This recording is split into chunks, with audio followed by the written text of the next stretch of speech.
When cryptocurrency first exploded into the mainstream financial and technological worlds in 2017, something strange started to happen.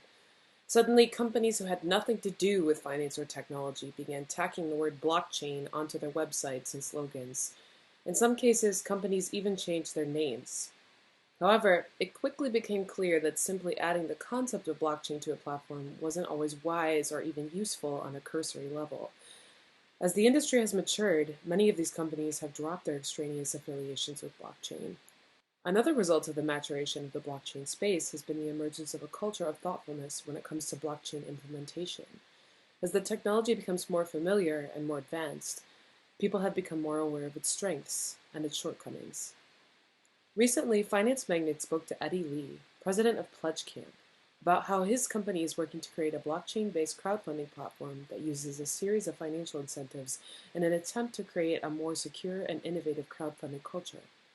Similar to Kickstarter, Pledgecamp offers entrepreneurs the opportunity to build direct relationship with their buyers. These relationships are maintained through a series of blockchain-powered escrow contracts. The project boasts an impressive list of advisors, including Randy Zuckerberg, Matt Curcio, VP of Data at Ripple, Keith Tier, founding shareholder at TechCrunch, and Prince Abdullah of the Saudi royal family, and many others. I'm Rachel McIntosh, and this is the Finance Magnates Blockchain Podcast. Eddie, I want to thank you for coming on the show. Very, very happy to be here. Great. So I know who you are, but can you tell people who might be watching this or listening to this and might not know a little bit about yourself and a little bit about Pledgecamp and how you got involved? Sure. My name is Eddie Lee. I'm the president and co-founder of Pledgecamp. Pledgecamp is a next generation crowdfunding platform. Our aim is to establish trust and accountability in the crowdfunding space. And of course, that aligns very well with blockchain. We've been in development for a couple years now. And we were originally going to launch commercial campaigns. If you think things like products that you can pre-order and use similar to what you'd find on something like Kickstarter. Mm-hmm. We were going to launch our platform in the first quarter of this year. Now with coronavirus hitting, it affected a lot of people. It affected the clients that we were working with. It affected the market in terms of being open to backing these projects. So we ended up pivoting a little bit to our first project being a donation campaign to raise funds for protective equipment for medical workers. Wow, okay. Okay, so yeah, obviously there's been a lot going on over the past few months. Can you talk about, how this has maybe changed this current coronavirus situation?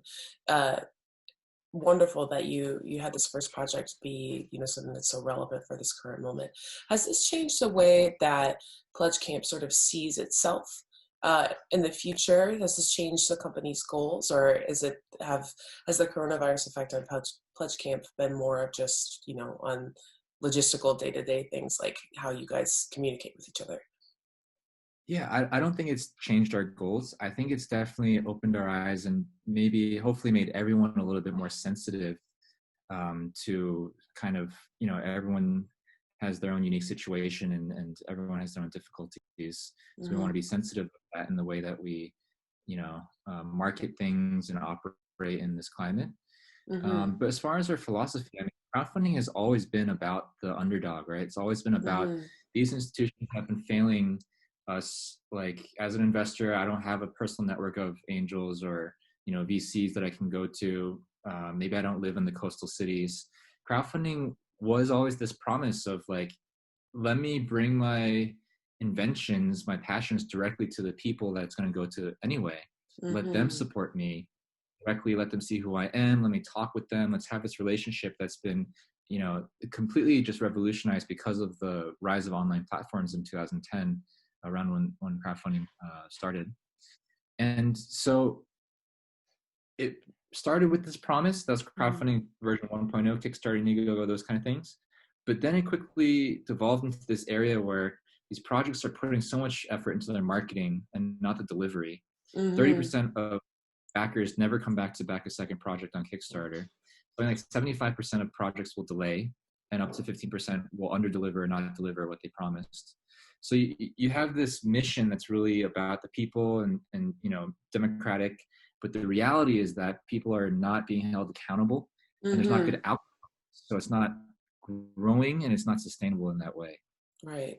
Okay. So how is Pledgecamp, how does putting blockchain into the crowdfunding model, how does it change uh, that? Yeah, so I think blockchain needs to be used in a very specific way, right? You can't just throw blockchain at Yeah. things and all of a sudden you.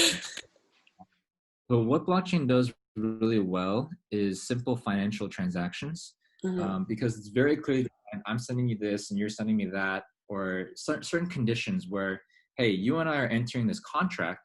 We don't have to hire lawyers. We don't have to hire mediators. No one has to be a custodian of funds and all, we don't have to put our money in a bank and all those costs and logistics. And it's very simple that two people are on the same page and they know what's the agreement between them. They know it's going to Hmm. be enforced. And that's something like Bitcoin does really well. It's just, I'm sending this much Bitcoin. So in a Hmm. crowdfunding sense, the way blockchain can enter there is that you have this agreement between two strangers, the creator who's taking the money and the backer who's supplying the money, and they want something in return. Right. So you can have very simple financial contracts. And in our case, we're using escrow, which is not a new invention. But what we're doing is introducing escrow into crowdfunding in a decentralized way. So it uses blockchain and it needs blockchain. So that people can have these set financial assurances for themselves and Hmm. protect themselves in a way. Don't do it for them. Okay, so can you talk about how this sort of works on a practical level if I'm somebody who wants to participate in a grant sale? Would I use PLG tokens in order to do that, or what can I just, kind of sign up with my Visa card? How does that work? You can use PLG tokens in the long run. We hope with more adoption of crypto, that's the direction people are headed. But in the short run, it's very important that it achieves mainstream acceptance, right? And so you need credit cards. So the Mm, main thing is not necessarily us creating a new cryptocurrency where it's like, you're not bound by this or that currency or whatever. That's not really our main mission. okay. We're using the blockchain to change the financial incentives in the system. So right Hmm. now, a creator on Kickstarter will receive 100% of what they raise up front. They have maybe a month to do it, raise as much as possible, they take it all. And then after that, the platform can't enforce anything on them. They can't enforce refunds if they fail. They don't, the relationship at that point on Sort of is ends. Yeah. ends, yeah. Yeah. So what we're doing is introducing an escrow system where the creator says, hey, I'm gonna, after the project's over, I'm gonna put a percentage of what I raise in escrow. Let's say it's 20%, 40%. And over time, before I take anybody's money, I made these promises. In 6 months, I projected that I will have this. Say it's a prototype Hmm. or some contract or manufacturing achievement. And then at that point, if the backers haven't voted for, like, they haven't revolted and voted to refund the escrow, the next tranche of money releases and they keep it. And it's not about holding a fire to people. Well, it is. It's not like threatening refunds and that's going to fix Right. everything. It's about Yeah. incentives, right? We can't force people Hmm. to be successful, but we're telling creators, hey, before you take any money, you need to know what your timeline is. You need to know Right. what kind of promises you're going to make, because your money is actually on the line for the first time. And Hmm. and that sounds really, it sounds like a big burden on the creators, and it is partially. A good creator should have an idea of when they're going to deliver and how to Yeah. do it, and a budget, right? So it shouldn't be an added pain, but it's slightly more friction than if they want a Kickstarter. So what we offer to, again, change the incentives is the more a creator offers into escrow, the lower the platform fee is. And it's Ah. win-win, because us, we don't want to, Kickstarter takes their 5% fee no matter what happens, right? So their incentive is encouraging raising as much as possible. Their incentive Yeah. isn't delivery. Hmm. So same with the creator who gets paid if they deliver. Same with us. We want to get paid with good outcomes. So the more they put in escrow, the better outcome it is for everybody, because the backers have a last resort. Creators are more motivated. We're hoping that changing these just levers, right, will result in better outcomes. Right. And I kind of want to ask you a little bit more about that philosophy because, obviously it's really interesting that you've chosen to make it a system of incentives rather than a system of like punishments. Let's say like creator, if you don't deliver, according to your timeline, we're going to impose a fine on you or something like that. Um, why do you think that this is going to work better than a system of punishments?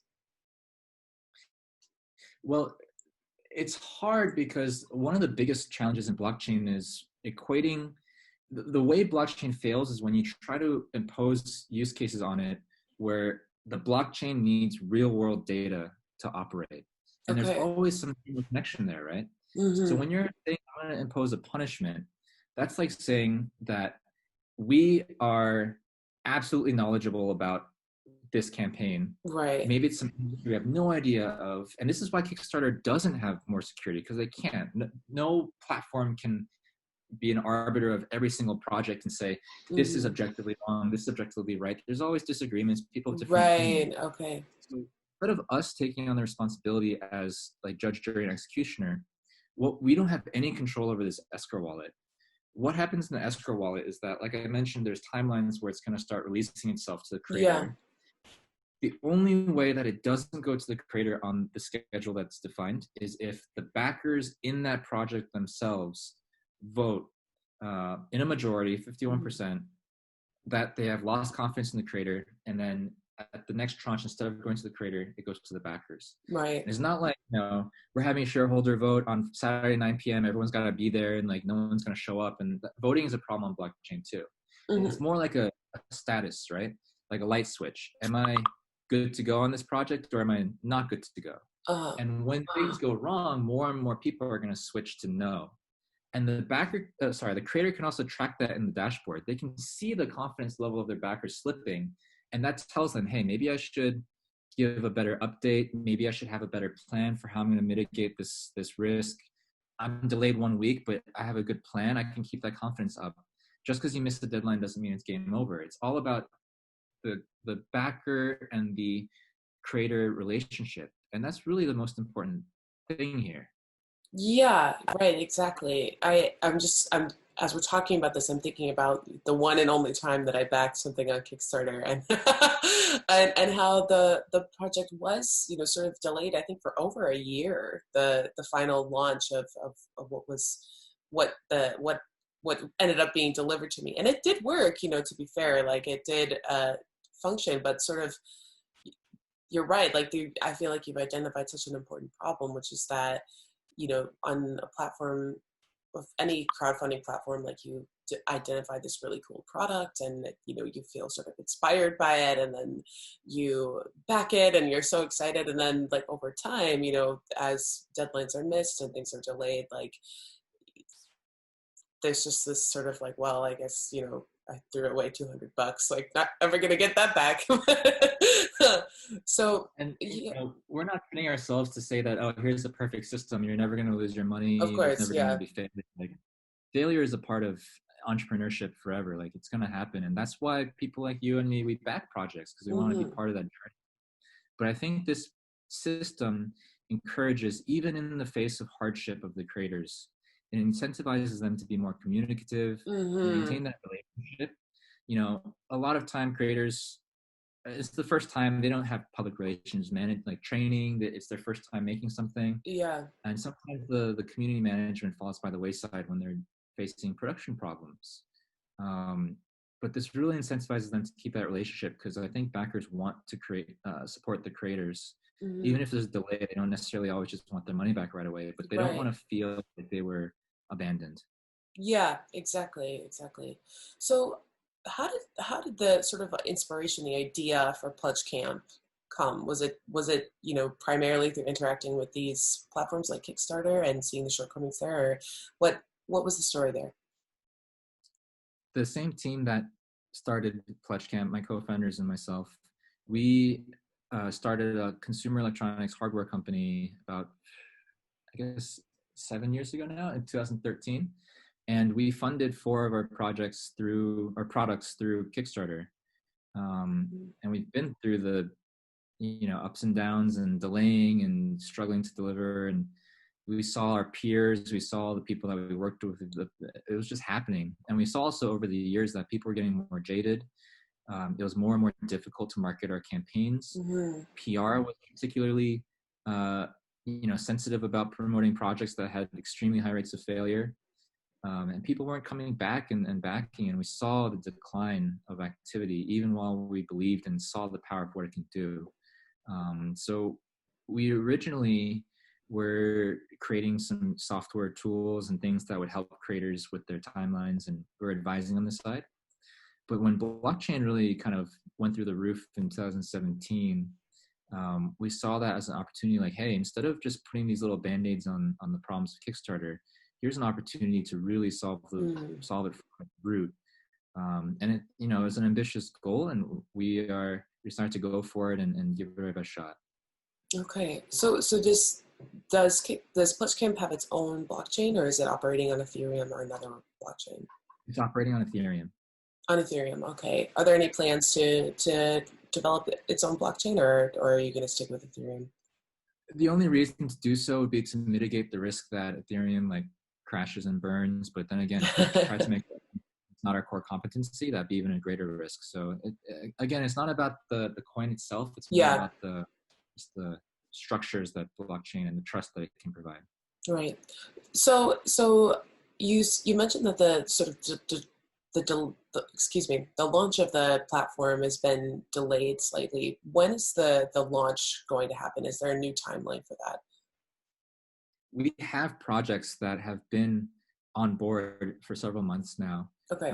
Just kind of waiting to launch. And right now, when coronavirus happened, I talked to them, and some of them were saying, production was obviously impacted, or the just the sentiment of people, or they're scared, they're struggling. It's not a good time to try to raise money through crowdfunding campaigns. So they're just kind of waiting, and we're waiting for them when they feel comfortable. Mm-hmm. Even as this week, the unrest in America has been really, we're based in America, and it really hits hard, and it's you don't want to detract from the seriousness. Right. Exactly. Going on. So we can't wait forever, but I think there needs to be a right time to launch. And I think the right move is to wait and see what those projects, those clients want from us, and go with their needs rather than impose our schedule on them. Yeah, right. Exactly. I think that's great that you're sort of reading the sensitivity of the moment, because it's so, I don't know if you've been on Twitter lately, but it's so creepy to see some of these people in the crypto space and the enterprise space, or there's feeds of protesters, and then there's hey, check out this new product that just got launched, and it's just totally not the right time for that sort of thing. So, but I'm wondering, when the launch does come, how are you planning to sort of position yourselves? Kickstarter is a pretty prominent platform and has a lot of the crowdfunding market share at the moment. Do you see, Kickstarter and similar platforms as competition, or do you see Pledgecamp as sort of bringing new people into the crowdfunding space? They are absolutely competition. Yeah. And they're very established. So we had an ambitious view from day one that we gave Kickstarter a shot, and in the end, we want to, and the only way to fix the problems in it is to make something completely new and better. So that is our ambitious goal. And we don't want to position ourselves as a blockchain project, or here's crowdfunding, because that'll turn people off. And again, it's not the core of what we want. What we want is crowdfunding itself to be safe and more reliable, and just better outcomes for people. Yeah, exactly. So how are you going to reach out to those people? What's sort of the strategy when it comes to marketing? The first strategy was to contact projects that have already gone through Kickstarter or Indiegogo, and recruit them to come again on our platform. For several reasons. One, there's less risk on their side because they've maybe hit their goal and now it's a bonus for them to try out a new platform. I'm being very realistic about this. Obviously we want to compete head on, but in the very early days, this is initial strategy because they also bring attention with their backers Yeah, to our absolutely. platform. A Hmm. lot of these people on Kickstarter are super backers. They like to, spread it with their friends and family. So it's a good way to, instead of saying, "Hey, here's Kickstarter or Pledgecamp," and that from day one, it's here's Kickstarter and Pledgecamp. See how well it works, and then start paying more attention to it. Okay, I see. I want to call attention to something you said earlier, which I think is really interesting and important, that Pledgecamp isn't, there is blockchain involved in Pledgecamp, but that you're not sort of branding yourself as like the blockchain crowdfunding platform, uh, because as you said, that might kind of turn people off.